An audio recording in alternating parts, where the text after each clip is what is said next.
Olá pessoal, tudo bem? Meu nome é Pedro Dalbello, para quem não me conhece, eu sou médico nutrólogo e médico oncologista clínico pelo Hospital das Clínicas da USP de Ribeirão Preto. Atualmente eu sou preceptor do programa de residência médica e programa de treinamento médico em nutrologia do Hospital IGESP, aqui em São Paulo. Também faço parte da equipe funcional de nutrologia. A gente presta assistência nutrológica tanto para paciente hospitalizado quanto para paciente ambulatorial, tá bom? Hoje a gente vai conversar um pouquinho sobre caquexia e sarcopenia no câncer. A ideia é a gente tentar dar um panorama geral sobre essas comorbidades, sobre essas entidades metabólicas, para que a gente possa agir da melhor forma. Eu começo trazendo para vocês um caso clínico. Esse senhor aqui, ele deu entrada no Hospital das Clínicas da USP de Ribeirão Preto com câncer de estômago, tá? Então esse paciente ele tinha um câncer tratável, um câncer que é potencialmente curável, com proposta de fazer quimioterapia neoadjuvante na época, mostrando aqui para vocês abril de 2018. E esse paciente, ele passou a perder muito peso, não estava tolerando mais o tratamento, ele precisou ser submetido a uma cirurgia de resgate, porque ele não estava tolerando a quimioterapia neoadjuvante. Quando o pessoal da cirurgia, né, foi fazer o procedimento, ele já estava com uma doença super disseminada, e esse paciente já estava com uma doença então metastática. Foi aí que eles fizeram só um desvio do trânsito, fizeram uma gastroenteroanastomose, ele tinha alguns pontos de obstrução, e ele foi encaminhado para a gente lá na nutrologia. Quando ele chegou na nutrologia, ele estava dessa maneira, tá? Isso, pessoal, em agosto de 2018. Percebam aí que um tempo muito curto, né? E quando ele chega para a gente dessa forma, claramente um paciente bastante depletado, com uma depressão muscular muito importante, já estava em uso de sonda interal. E quando a gente faz a terapia nutricional nesse paciente, infelizmente, é uma terapia nutricional mais para conforto, uma terapia nutricional mais para auxiliar, em paliar alguns sintomas, porque a gente sabe que esses pacientes já vão entrar no que a gente caracteriza por caquexia refratária. A gente vai conversar um pouquinho sobre isso também. E por que que isso acontece, né? Por que que esses pacientes chegam dessa maneira? Eles chegam para a gente muitas vezes já caquético, com caquexia refratária, com uma sarcopenia muito grave. Isso é multifatorial, mas uma das causas, com certeza, é uma deficiência, né, no ensino da nutrição para escolas médicas. Mais uma vez, a ideia não é tornar a faculdade de medicina uma escola de nutrição, né, é algo inviável, mas é passar para os médicos, passar para os estudantes de medicina a importância da terapia nutricional.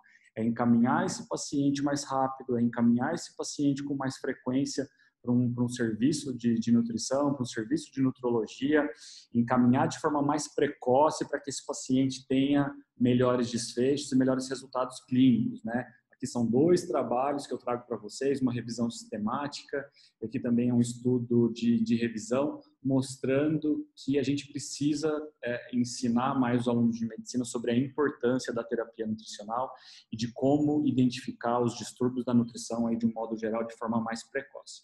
O que é caquexia tumoral, então? Ela vem, na verdade, de uma palavra grega, cacos, que significa ruim, mal, e exis, uma condição e um estado. Então, cacos exis, que é uma condição ruim, um estado bastante debilitado. Isso já era discutido, né, há mais de 2000 anos aí na Grécia, com Hipócrates, vendo aqueles pacientes bastante debilitados, bastante emagrecidos, e essa palavra acabou vindo até os dias de hoje, para a nossa atualidade. Tá?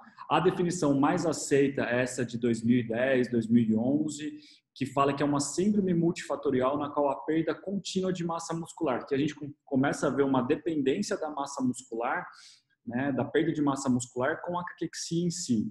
Então, o paciente pode perder ou não tecido gorduroso, e isso não pode ser totalmente revertido pela terapia nutricional convencional. O que é isso? É que a gente tem que tomar cuidado. Pô, Pedro, então você está falando aqui que a terapia nutricional convencional não vai ajudar esses pacientes, mas ela não vai ajudar por si só, né? A gente sempre tem que entender a terapia nutricional como uma terapia de suporte, tá? Então, a gente precisa deixar esse paciente preparado para que ele possa fazer a quimioterapia, a radioterapia, a cirurgia, a imunoterapia, a terapia-alvo, para que aí sim ele possa ser curado e possa melhorar da caquexia. Agora, deixar esse paciente com câncer quietinho, só fazendo terapia nutricional, esperando que ele melhore, infelizmente, né, isso é impossível. Mais uma vez, terapia nutricional ela é muito importante, mas tem que ser uma terapia de suporte. E vai conduzir ao comprometimento funcional progressivo aí do organismo, caso esse paciente não consiga ser tratado de uma maneira mais eficiente. Pode acometer até 80% dos pacientes com câncer e é uma síndrome pouco diagnosticada. Se é uma síndrome pouco diagnosticada, é uma síndrome pouco tratada, tá? Então, a gente precisa começar a fazer mais diagnóstico de caquexia. Esse trabalho francês é um trabalho bastante interessante, porque ele mostra como que a caquexia, né, funciona, como que ela está prevalente em relação aos diversos tipos de câncer. Então, a gente tem aqui pâncreas, 67%, esôfago e estômago, 60%, cabeça e pescoço, 49%. Rim, bexiga, 52%, pulmão, 45%. E a gente sabe que próstata e mama, né, acaba tendo uma frequência menor de caquexia, até por não envolver diretamente aí o trato gastrointestinal, tá? São prevalências de um estudo europeu de um país rico. Quando a gente pega o Sistema Único de Saúde, quando a gente pega os pacientes aqui no Brasil, a gente percebe claramente que os pacientes com pâncreas chegam muito mais desnutridos, esôfago e estômago também, cabeça e pescoço nem se fala, né? Então, uma prevalência muito alta aqui para a nossa realidade de desnutrição, de caquexia, de sarcopenia para esses tipos de câncer.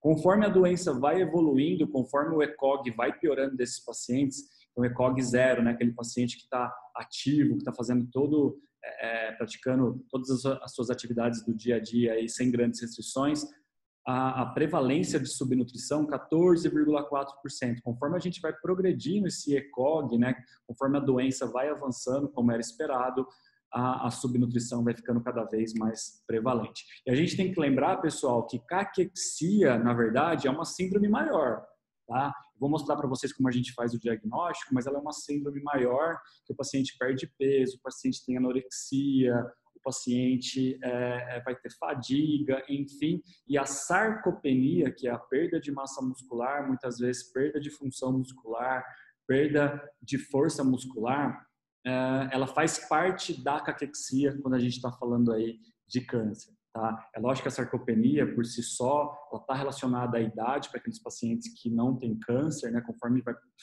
vão passando os anos, as pessoas vão perdendo mais massa muscular de forma fisiológica, não que isso não tenha que ser combatido, né? Mas quando a gente fala em câncer, ela age secundária a uma doença. Então, a gente chama de sarcopenia secundária. Tá?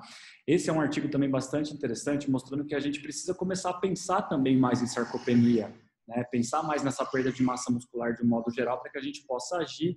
E ele conclui falando que é hora dos profissionais de saúde, de um modo geral, serem educados para o diagnóstico e o tratamento de sarcopenia e incentivados a rastrear e educar seus pacientes sobre a prevenção primária e secundária da sarcopenia. A gente precisa conversar mais sobre isso, a gente precisa ensinar mais os alunos de medicina, né, e os profissionais de saúde de um modo geral sobre essa comorbidade, para que ela seja identificada mais rápido, para que ela seja tratada de forma mais rápida. A sarcopenia por si só, como eu falei, ela é uma parte da caquexia como um todo. Ela acontece em 15 a 20% dos idosos saudáveis acima de 65 anos. Essa prevalência é muito próxima aqui do Brasil, que também gira em torno de 17 a 20%. Só que olha que interessante esse dado, 50% dos pacientes com câncer vão chegar ao diagnóstico, né, vão ter o diagnóstico de câncer já com sarcopenia, 50% deles, metade dos pacientes com diagnóstico de câncer inicial já vão ter a sarcopenia. E quando a doença avança, esse problema vai piorando ainda mais, né? Então, 50% é um número muito grande quando a gente compara aí com a população geral, apenas idosos. E qual que é a fisiopatologia? Na verdade, a gente tem que entender que o tumor por si só vai liberar um monte de citocinas inflamatórias que vai fazer com que diversos sintomas aconteçam. Então, perda do apetite, perda da musculatura, perda ou não de massa gorda, um sistema inflamatório, umas citocinas inflamatórias, uma chuva de citocinas que vão chegar no sistema nervoso central e vão causar aí perda de apetite, fadiga, né, a própria perda de massa muscular, enfim, tudo isso causando o que a gente conhece por caquexia e sarcopenia do câncer. Esse gráfico aqui eu acho muito interessante porque ele é um feixe, né, mostra aqui um feixe muscular, como eu estou mostrando para vocês, e a glutamina, através de todas essas citocinas inflamatórias, ela vai sair do feixe muscular e vai ser usada pelo tumor para suas reações bioenergéticas. Da mesma forma, a alanina, que vai entrar no processo de neoglicogênese no fígado, torna-se glicose, essa glicose vai também para o tumor para suas reações bioenergéticas, forma lactato, o lactato volta para o fígado, neoglicogênese e formando aqui o que a gente conhece por ciclo de Cori.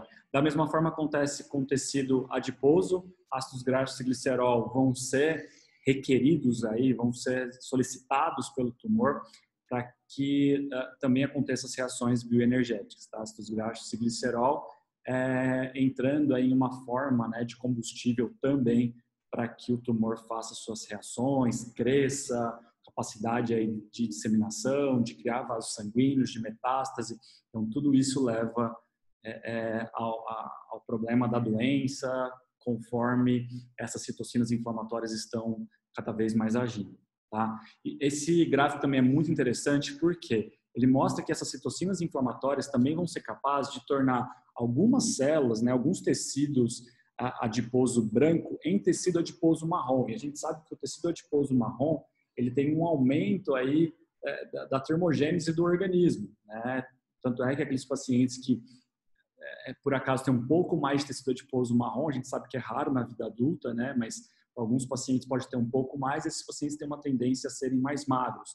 Isso de maneira fisiológica. Quando a gente está pensando no câncer, o sistema inflamatório todo aí bastante ativo vai fazer com que boa parte do tecido adiposo branco torne-se tecido adiposo marrom, aumentando então a atividade termogênica do organismo, levando aí ao emagrecimento, à caquexia. Então percebam que a gente está brigando contra um exército, a gente está brigando aí contra algo bastante adaptado, com mecanismos muito bem determinados, né, por esse sistema inflamatório bastante ativado.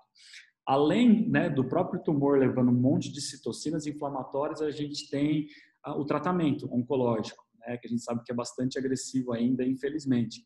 Então, cirurgias, quimioterapia, radioterapia, imunoterapia, terapia-alvo, desidratação, dispepsia, má absorção, dor, fadiga, náuseas, vômitos, mucosite, xerostomia, tudo isso levando à perda de peso, que é a caquexia propriamente dito, e também levando à perda de massa magra, que é a sarcopenia.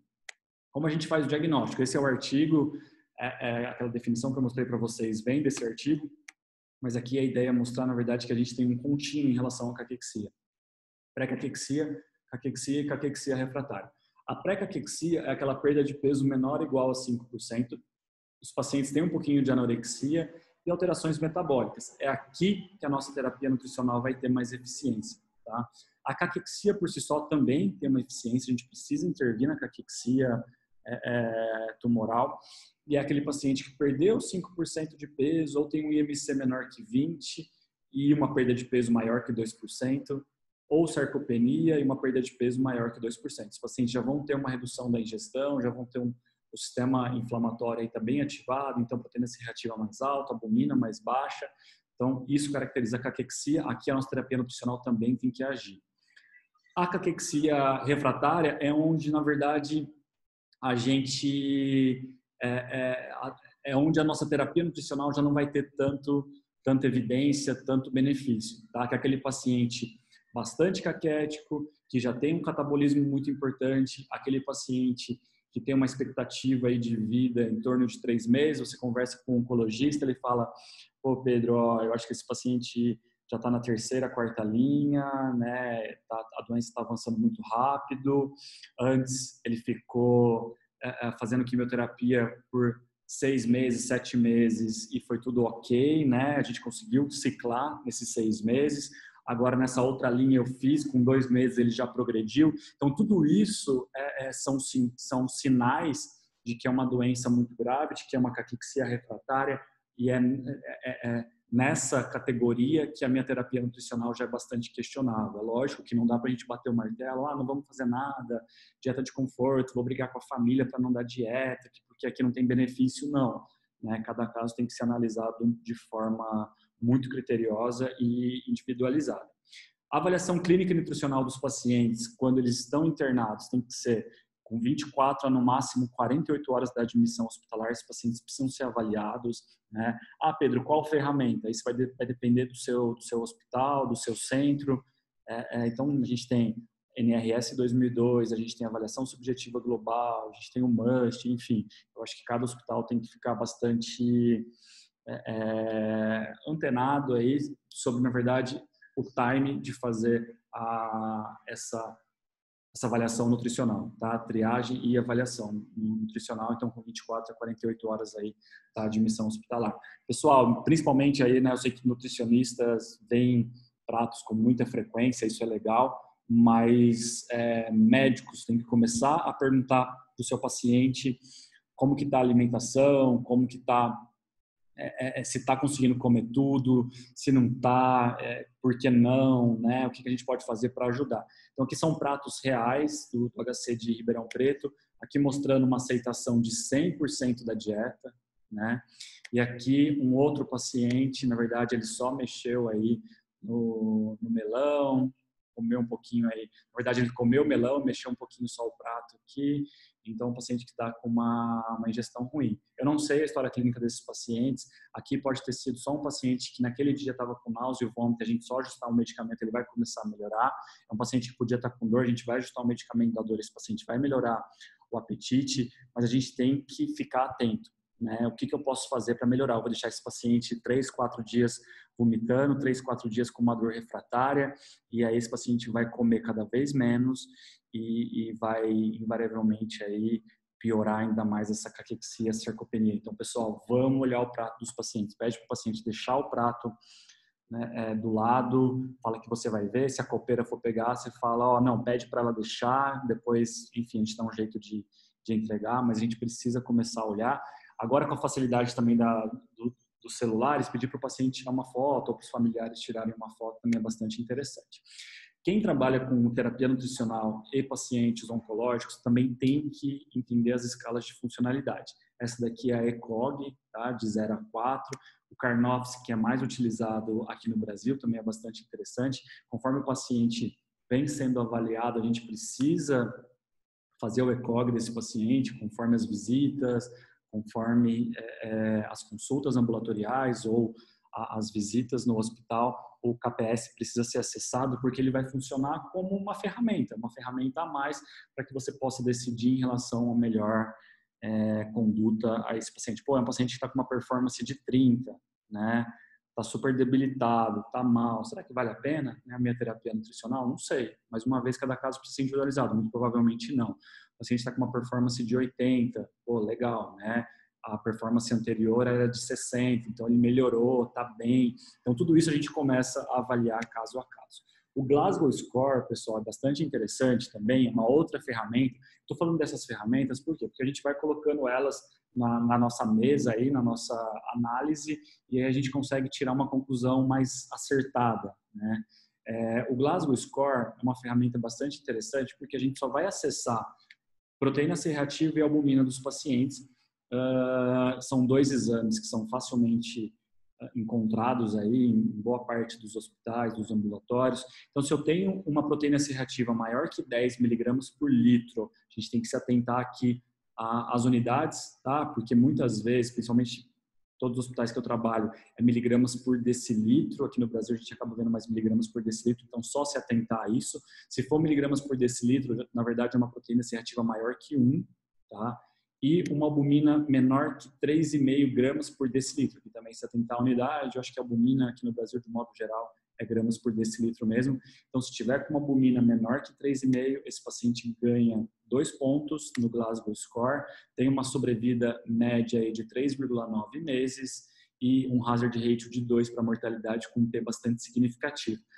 Pedro, então meu paciente está assim, eu já sei que ele vai viver 4 meses, então não vou fazer muita coisa para ele porque, infelizmente, já é uma doença muito grave. Pessoal, é só mais uma ferramenta. A gente tem que colocar isso com uma análise global do paciente, tentando enxergar ele de uma forma global e também entendendo que a proteína C reativa em infecção, ela sobe e se tiver uma infecção também, a albumina vai cair, por ser uma proteína de fase aguda negativa, tá? Então, em infecções, a albumina cai. Então, a gente tem que interpretar esses dados com bastante cautela e, de preferência, solicitar esses exames para um paciente que está mais estável, enfim, que não está com febre e que está num estado mais basal, né? Mais próximo do que ele estava anteriormente. Esse artigo, apesar de ser de 2015, é um artigo muito chave em oncologia. A gente, até 2015, não tinha muita ideia de qual percentual de perda de peso que falava a favor aí, né? Falava contra, na verdade, um prognóstico ruim. E o pessoal, né, vários entidades na oncologia falavam em relação à perda de peso de 20%, de 10%, 5%, ficava naquela briga, e esse trabalho, na verdade, uniformizou essa ideia de perda de peso. É um trabalho que você no JCO, bastante interessante. A amostra de treinamento do trabalho envolveu um N de mais de 8.000 pacientes e a amostra de validação com N aí mais de 2.600 pacientes. Percebam que vários tipos de tumor foram englobados. Em relação ao estágio também de 1 a 4, ECOG de 0 a 4, as categorias do IMC também todas contempladas. Ele considerava esse trabalho que o paciente ia ter um peso estável se ele perdia ou ganhava até 2,4% de peso. Tá? Isso era considerado um peso estável. Para aqueles pacientes que perdiam mais de 2,4% de peso, esses pacientes eram considerados aí, entravam na categoria perda de peso. Tá? Então, foi levado em consideração só essa perda acima de 2,4% de peso para as análises. E o que foi, né, acompanhando esses pacientes de forma prospectiva, mostrou que aqueles pacientes conseguiu montar um diagrama 5x5 e com base no IMC, com base no percentual de perda de peso, esse paciente ganhava uma nota de 0, 1, 2, 3 e 4. Tá? Então, quando a gente pega esse paciente e ele perdeu aí 2,5% de peso, então ele está aqui, certo? Mas ele já tem um IMC entre 22 e 25, ele ganha 1 ponto. A sobrevida global média dele é de 14,6 meses. Se ele tivesse 0 ponto, ele ia ter uma sobrevida global aí de 20,9 meses. Se é um paciente que tem um percentual de perda de peso maior que 15% e ele tem um IMC menor que 20, uma sobrevida de 4,3 meses, mais uma vez, como o Glasgow Score, como todas as ferramentas, não devem ser enxergadas aí como ferramentas estáticas, né? Acho que a gente tem que analisar de uma forma sempre global e individualizada, mas qual que é o interessante desse trabalho? Ele trouxe para a gente que 2,5% de perda de peso, a depender do IMC, já pode impactar negativamente aí na sobrevida desses pacientes, independente do tipo de câncer, independente do estágio, independente do ECOG. Então, isso que foi bastante interessante. Tá? Então, 2,5%, a depender do IMC, já é uma perda de peso significativa. Por isso, mais uma vez, a importância da gente pegar esses pacientes naquela fase mais precoce, naquela fase ali de pré-caquexia. Como que a gente define a sarcopenia por si só? Através do hand grip, tá? Uma ferramenta bastante interessante. Quando esse paciente tiver uma força muscular reduzida, ele vai ter uma sarcopenia provável. Tá? Isso aqui é baseado no último consenso aí europeu de sarcopenia. Então, se ele tem uma baixa força muscular medida pelo hand grip ou pelo dinamômetro, né, que é o nome desse aparelho, ele vai ter sim uma sarcopenia provável, tá? Então, a gente tem que medir, os cortes variam muito, mas geralmente para a população idosa, menor que 27, menor que 27 para homens e menor que 16, né, quilo para mulheres, já define como uma sarcopenia provável, então entra também como mais uma ferramenta. Além da força muscular, quando eu quero trabalhar com sarcopenia, e é muito interessante a gente acessar a sarcopenia nesses pacientes oncológicos, a gente precisa ver a composição corporal desses pacientes de alguma maneira, tá? Então, e se tiver uma baixa força muscular por esses métodos, ressonância, tomografia, DEXA, bioimpedância, ultrassom, ou mesmo antropometria, a sarcopenia ela é definida, tá? A sarcopenia ela é confirmada.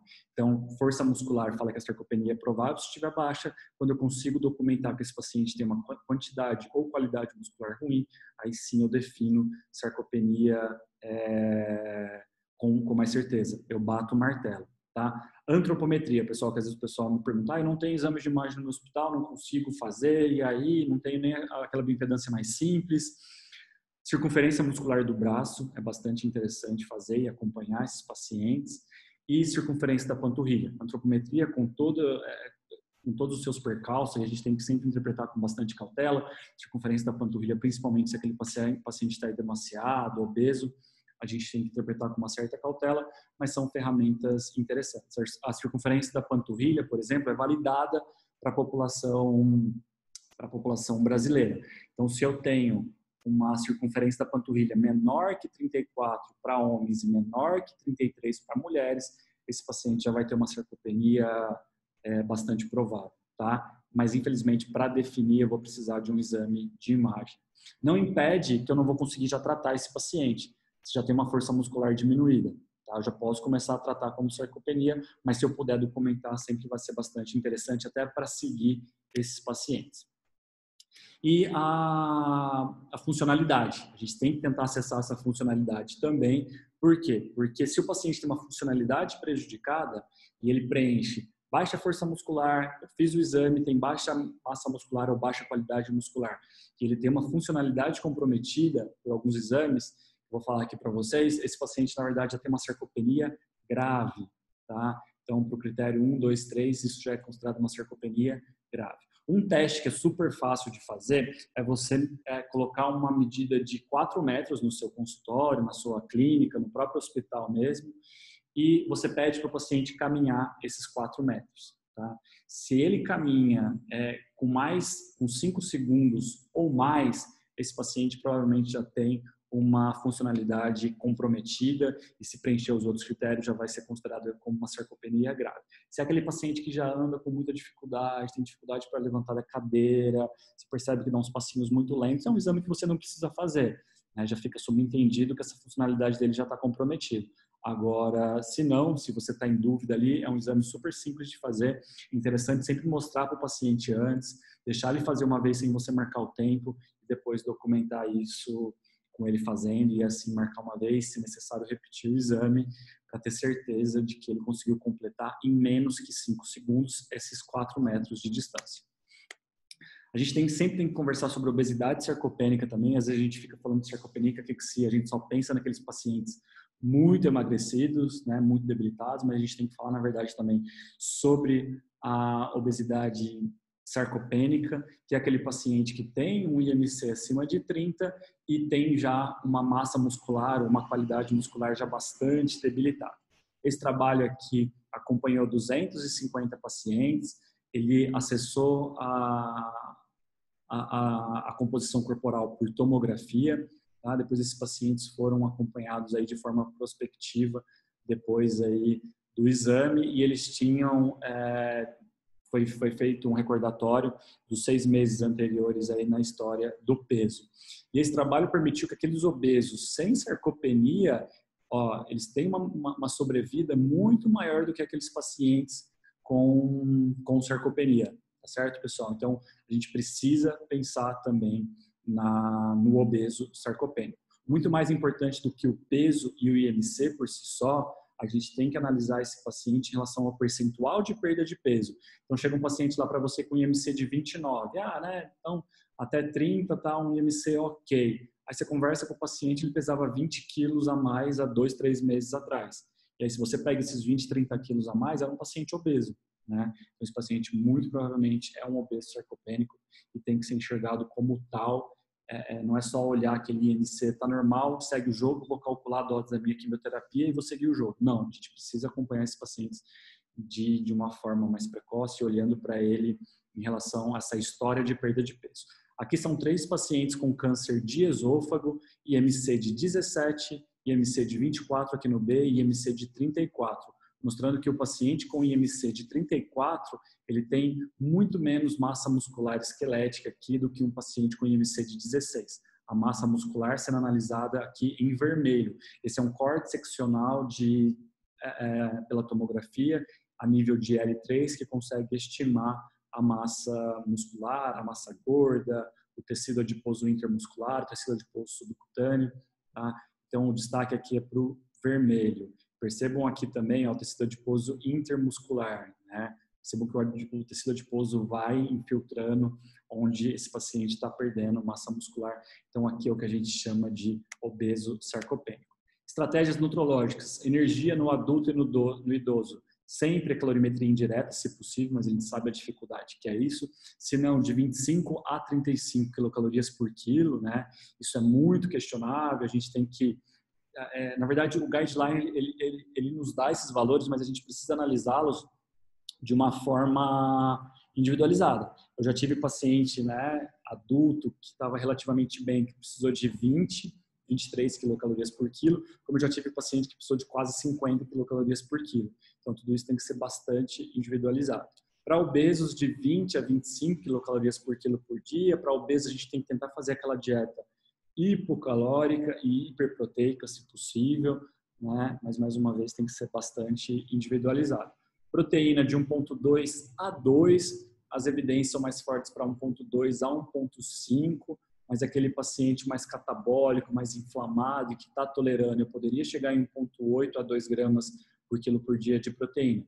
Suplemento oral, se o paciente tem uma aceitação oral com base no recordatório alimentar menor que 75% do que ele precisa, então você calculou, a família fala, nossa, ele está comendo tipo metade do prato, mais um pouco ali, sobra sempre um pouco. Então, existem métodos objetivos para a gente medir isso, mas eu estou querendo trazer um pouquinho aqui para a prática, né, que a gente nem tem muito tempo para analisar isso, mas se aquele paciente tem uma aceitação menor que 75%, já vai precisar de um suplemento oral, menor que 60%, provavelmente vai precisar de uma interal, ou uma interal definitiva, ou uma interal suplementar, e a nutrição parenteral, se esse paciente está com uma impossibilidade de usar o trato gastrointestinal, é uma conduta como funciona para as outras, né, para as outras doenças, ou nutrição parenteral suplementar, se o paciente já está com uma sonda, não está conseguindo atingir as metas, não está tolerando, eu posso usar aí a nutrição parenteral suplementar, que é questionável se esse paciente tiver uma sobrevida menor que 3 meses. Por que eu falo da calorimetria indireta para esses pacientes? Esse trabalho é bastante interessante, porque ele mediu esses pacientes aí com o ESPEN, né, da Sociedade Europeia, de 25 a 30 quilocalorias por quilo, então estimou as necessidades energéticas desses pacientes, né, e depois mediu a calorimetria indireta, o gasto energético basal desses pacientes, e aplicou um fator atividade de 1,24 e 1,4. Então, para esse paciente aqui que recebeu 30 quilocalorias por quilo, mas quando a gente foi medir ele e colocou um fator de correção de 1,24, um fator de atividade física de 1,24, teve uma diferença de 1.147 quilocalorias, tá? Maior que 1.147 quilocalorias, o que é bastante coisa. Então, muito provavelmente, esse paciente está precisando aí menos, né, do que a gente está realmente ofertando. Então, a calorimetria, mais uma vez, se possível, façam, né? Esse artigo também é muito interessante, da doutora Carla Prado, nutricionista, doutora, que trabalha da Universidade de Alberta, uma pessoa excelente, que sempre publica artigos com bastante relevância, mostrando aí as necessidades energéticas, né, de 25 a 30, podemos chegar a 35 em alguns pacientes, proteína de 1,2 a 1,5, que também pode chegar a 1,8, 2, dependendo do caso, e aquela discute vários metabólitos que podem sim ser usados. Ainda a gente precisa ainda de mais trabalhos para bater o martelo deles em oncologia. A oferta proteica por si só acaba sendo bastante interessante e mais estudada, mas leucina, hidroximetilbutirato, glutamina, carnitina e creatina faltam ainda estudos mais bem desenhados para a população oncológica. A glutamina, várias pessoas me perguntam, a gente pode usar por um tempo aí pré-determinado, mas o uso crônico para suplementação mesmo proteica não é recomendado pelo risco de aumentar a recidiva oncológica. Óleo de peixe de 2 a 2,2 gramas de EPA, 1,5 gramas de DHA, se possível, vitaminas e minerais, a vitamina D, né, atingindo um papel cada vez mais importante, a gente mantendo a vitamina, ideal manter essa vitamina D acima de 30, e intervenções multimodais, exercícios, drogas, uma avaliação psicológica, enfim, tudo isso ajudando o paciente a tratar essa baixa massa muscular. A vitamina D, como eu falei para vocês, já tem alguns trabalhos mostrando que pode ter ação no músculo esquelético, uma vitamina D adequada. Para paciente oncológico, a gente sempre vai tentar almejar uma vitamina D acima de 30. Em relação a pacientes cirúrgicos, a gente sempre vai tentar postergar a cirurgia eletiva, né, naquela cirurgia de emergência, eletiva, por 10 a 14 dias, se o paciente tem algum desses critérios, tá? Então, perda de peso maior que 10% nos últimos 3 a 6 meses, uma avaliação subjetiva global C, uma NRS 2002 maior que 5, IMC menor que 18,5 e albumina menor que 3. Que muita gente me pergunta também, Pedro, mas o cirurgião, ele me falou que ele quer sim fazer, ele falou que ele topou adiar a cirurgia, mas ele quer uma albumina maior que 3,5. Né? Ele quer que o paciente está pesando 60 quilos, ele quer que o paciente pese 65 quilos. Tá? A gente tem que deixar muito claro que em 10 a 14 dias a gente aumentar uma albumina, a gente fazer com que o paciente ganhe peso, ganhe massa muscular, é praticamente impossível, tá? Não que seja impossível, mas é muito difícil. Então a gente tem que deixar muito claro para o cirurgião que a ideia é a gente tentar mudar aquele ambiente microtumoral para que o paciente possa ter melhores desfechos, tá? Mas não esperem grandes mudanças em relação à composição corporal, em relação ao peso, em relação à albumina. E tudo bem, tá? Se você está mudando esse ambiente microtumoral, você já está fazendo muito pelo paciente. Medicamentos orexígenos, a gente tem hoje de evidência mais forte o megestrol e os corticoides, tá? Eu não tenho boa experiência com nenhum dos dois, já usei megestrol para paciente que teve TVP, então tromboembolismo de qualquer natureza é uma contraindicação absoluta para o uso do megestrol, mas ele sim, trabalhos muito bem desenhados mostrando que pode melhorar o apetite, melhorar o ganho de peso, mesma coisa em relação ao corticoide. O corticoide, por ele causar muitos efeitos colaterais, então o paciente pode ter uma glicemia alterada, esse paciente pode piorar o sono dele, esse paciente pode inclusive perder massa muscular. A gente deixa o corticoide, a gente reserva o corticoide para aqueles pacientes que têm uma sobrevida menor, aí em torno, né, de 2, 3 meses, né? E o uso do corticoide a gente usa no máximo aí por 1 mês, 45 dias, porque senão os efeitos a longo prazo podem ser piores do que o benefício. Mas eles podem sim melhorar o apetite, podem melhorar o peso, mas geralmente às custas de massa gorda, infelizmente. É difícil a gente ver com que esse paciente ganhe bastante massa magra. Exercício físico, pessoal, precisa estar na jogada quando a gente quer tratar caquexia e sarcopenia desses pacientes. Já existem trabalhos mostrando que o exercício físico promove melhorias significativas em termos clínicos e funcionais. Pode ser recomendado independentemente aí do tipo de câncer. A gente tem que tomar cuidado com 3 situações, que é metástase óssea difusa, né? Então aquele paciente que tem um risco de fratura por essas metástases ósseas difusas. Tem uma metástase na bacia, né? Será que se eu fizer exercício de membro superior não está adequado? Muito provavelmente sim, precisa da avaliação de um fisioterapeuta e de um educador físico, tá? Mas geralmente só se for difuso mesmo que a gente tem que tomar bastante cuidado. Metástase óssea difusa. Fadiga, né, aquela fadiga mais importante, o paciente não está conseguindo sair de casa, apesar do fato de que eu acredito que sempre dá para a gente adaptar exercício, né, adaptar sessões, mesmo que seja de flexibilidade, mas é algo que é discutido na literatura, e uma hemoglobina menor que 9, esse paciente a gente tem que tomar também um pouquinho de cuidado, enfim, risco de tontura, de quedas. Então, para esse paciente, a gente tem que tomar um certo cuidado, mas para a grande maioria, o exercício físico em oncologia vai ser bastante factível, mesmo aí em relação ao tempo, né? Se está fazendo quimioterapia ou não, se está fazendo radioterapia ou não, vai ser um exercício provavelmente muito ok, muito factível. Beleza? Vamos lá. Esse outro trabalho é uma meta-análise mostrando, desculpa, uma revisão sistemática, mostrando que é bastante factível, mais uma vez. É nesse trabalho que ele acaba discutindo um pouco em relação a essas contraindicações que eu falei para vocês. Então, recomendo a leitura.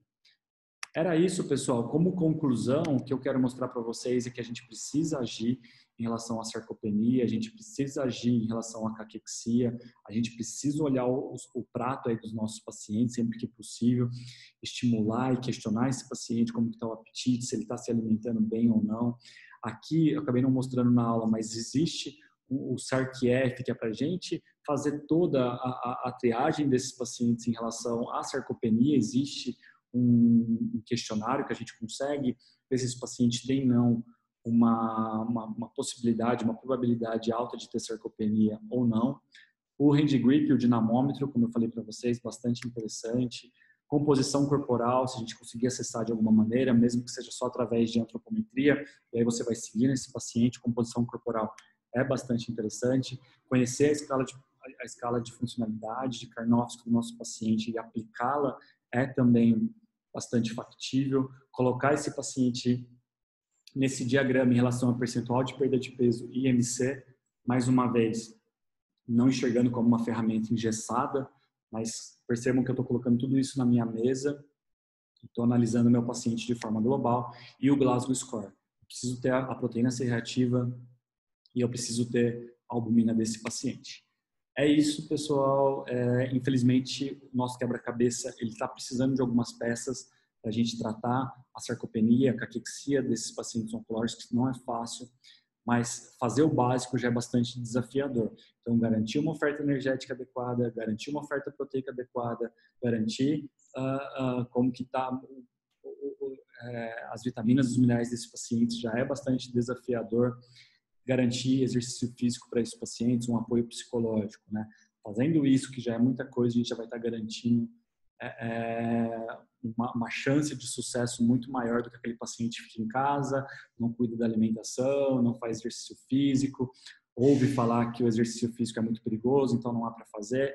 A gente sabe que a gente está passando por uma fase de pandemia, mas é super factível talvez tentar, com exercícios em casa, enfim, adaptados, com o auxílio de um educador físico, de um profissional de educação física, de um fisioterapeuta. E é isso, e aos poucos a gente vai preenchendo conforme novos trabalhos vão surgindo. Para terminar, eu queria convidar vocês para profissionais de saúde, né? Porque a análise dos artigos, elas são, para alguns assuntos, são um pouquinho densas, mas existe a newsletter NutroOnco, em que eu analiso toda semana um artigo que envolve o assunto nutrologia e oncologia, e eu mando para o e-mail de vocês. Quem estiver assistindo do computador, dá para se inscrever aqui pelo QR Code. Se alguém quiser o link também, o link eu posso mandar. E tem também no meu Instagram, na minha bio. Tá? Clicando lá, já vai ter acesso direto para acessar aí a newsletter, para você se cadastrar colocando o seu e-mail principal. Beleza, pessoal? É isso. Espero que vocês tenham aproveitado. Muito obrigado. Estou à disposição e vou começar a publicar mais vídeos para que a gente possa discutir assuntos aí envolvendo nutrologia e oncologia. Beleza? Valeu. Obrigadão.